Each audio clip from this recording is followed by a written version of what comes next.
कि किस तरीके से ये हमारे लिए लड़ाई अब खुल गई है।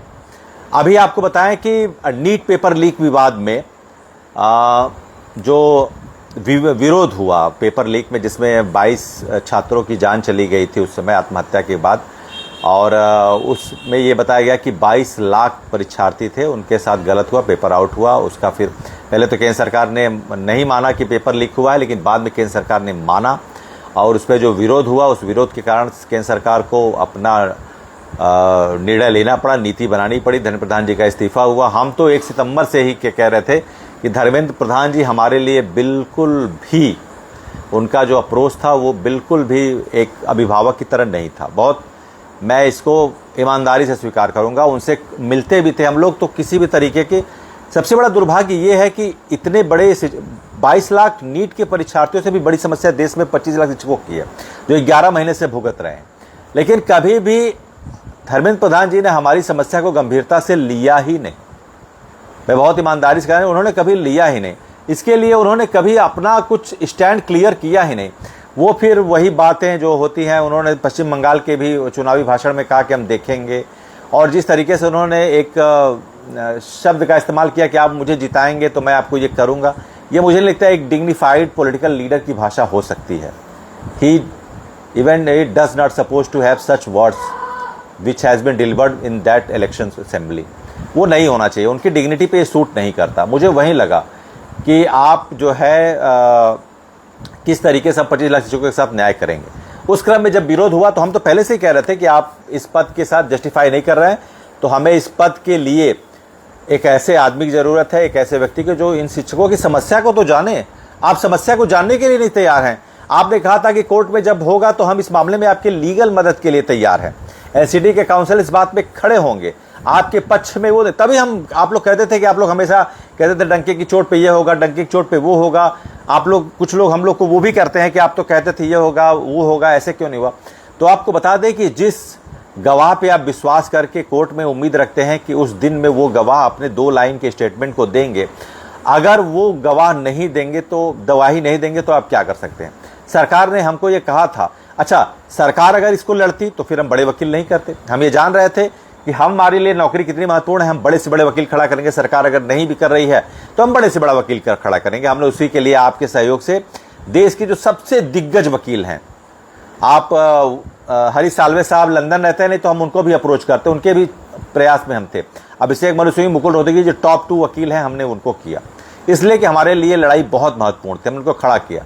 लेकिन जो सरकार से एक, जिसको कहते हैं कि बहुत डिसाइसिव एफिडेविशन होना चाहिए था, वो सरकार ने नहीं किया।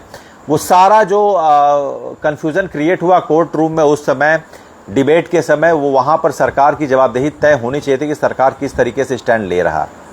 सरकार ने वो स्टैंड नहीं लिया, हमको नहीं बताया, और वही वो जो कंफ्यूजन क्रिएट हुआ उसका हमको परिणाम, वो तो हम दत्ता साहब को बहुत वो देना चाहेंगे, ग्रेटिट्यूड करना चाहेंगे कि उन्होंने अपने उस पे, अपने प्रयासों से उन्होंने 1 साल का समय दिया और ये विशेष स्टेट की जो बात कही कि शिक्षकों के साथ कुछ कहीं ना कहीं तो गलत हुआ है। सरकारी दस्तावेज में ऐसी बातें हैं जो जस्टिफाई नहीं कर रही है, जो रेट्रोस्पेक्टिव है, और वो सरकार आके इसको डिफाइन भी नहीं कर रही है, एलॉबरेट भी नहीं कर रही है, तो शिक्षक वास्तव में परेशान है। तो सरकार का जो स्टैंड था, सरकार ने तो बिल्कुल क्लियर ही नहीं किया, उसी से सारी समस्या। नहीं तो सरकार की वहीं पर एनसीटी के वकील खड़े थे, 1 मिनट के स्टेटमेंट में सरकार के सारा दूध का दूध और पानी का पानी हो जाता। और हम लोग जो चिल्ला रहे थे बार बार की ओपन एंड, कई लोग हमको ट्रोल भी कर रहे थे, आप तो कह रहे थे ये होगा, वो हम अभी भी कह रहे हैं, वही आज देखिए आया भी है। अब हमें ये करना है कि आपके लिए, आपको बताएं कि इसके पहले भी आरटीआई से बहुत बार केंद्रीय शिक्षा एवं संसाधन मंत्रालय, एमएचआरडी को कहते हैं, ministry of human and resource development, जिसको केंद्रीय शिक्षा मंत्रालय कहा जाता है, उनसे बार बार ये पूछा जा रहा था आरटीआई से कि आप ये बताइए कि आरटीई 2009 का जो एक्ट है, निःशुल्क अनिवार्य शिक्षा अधिनियम, उसके लागू होने के पहले के शिक्षक के लिए टेट अनिवार्य है या नहीं है। आपको पता होगा कि जब धर्मेंद्र प्रधान जी शिक्षा मंत्री थे, 2 से 3 बार या 4 बार बहुत सारे लोगों ने इसके बारे में पूछा, बहुत बार पूछा। सरकार का हमेशा गोल मटोल जवाब रहता था। सरकार वही जो आपका ऑर्डर था कोर्ट का, वही लिख के देती थी, और इस पर कभी भी स्पष्ट नहीं देती थी कि 2009 का जो आरटीआई 2009 जो 23 अगस्त 2010 में आरटी एक्ट अधिनियम आया और 2011 में ये इसका संचालन संबंधी निर्देश आया। उसके पहले के शिक्षकों के लिए टेट अनिवार्य नहीं, ये अधिनियम में कहीं भी इसका उल्लेख नहीं है। ये कभी भी सरकार ने पिछले आरटीआई में दिया ही नहीं, कभी भी नहीं दिया। अब हुआ क्या है कि जो डेवलपमेंट हुए हैं, सरकार देख रही है कि एमएचआरडी डिपार्टमेंट से वास्तव में बहुत सारी गलतियां हुई हैं, बहुत सारी गलतियां हुई हैं एमएचआरडी डिपार्टमेंट से। चाहे आप नीट पेपर विवाद ले लीजिए, चाहे उसके बाद 2017 का अमेंडमेंट जिसमें किसी तरीके से क्लियर नहीं किया गया कि वो वास्तव में किसके लिए था, उसमें किन टीचरों की बात थी, टेट की बात थी कि नहीं थी, अगर थी तो उसको बताया क्यों नहीं गया शिक्षकों को।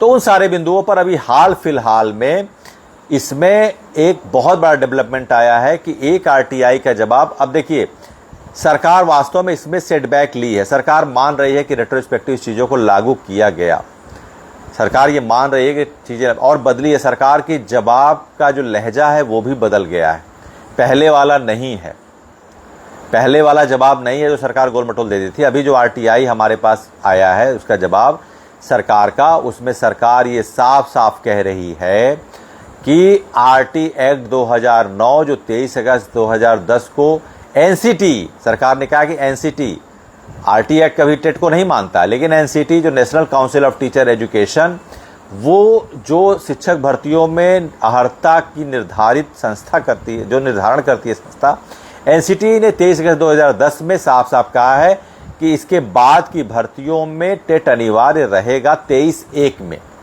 उसके सेक्शन 23(1) के तहत उसने टेट को अनिवार्य योग्यता माना है, लेकिन उसके संचालन की जो तिथि है वो 2011 है।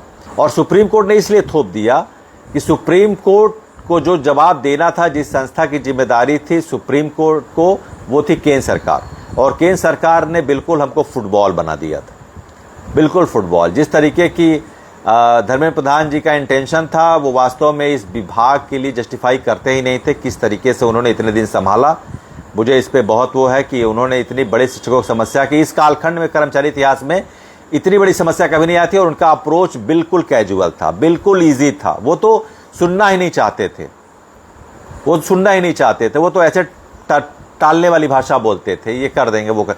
अरे आप क्लियर किया, आज जो आपने जवाब दिया है, अगर आप वही जवाब उस समय लगा दिए होते तो देश के आज 25 लाख शिक्षकों को सामने आपकी इमेज बनी होती, सरकार के प्रति रवैया बना होता कि आपके नाते आज सरकार, पूरी केंद्र सरकार आपके नाते कटघरे में घिरी हुई, सिर्फ आपकी कार्यशैली के नाते। वकील साहब से मैंने बात किया तो उन्होंने कहा कि ये जो जवाब होता है एज ए टेस्टिमोनियल कोर्ट में एंटरटेन करेगा। हमारे पास अभी कोर्ट में क्यूरेटिव का ऑप्शन है, जैसा कि मैंने बताया था कि हम इस लड़ाई को अंतिम तक ले जाएंगे।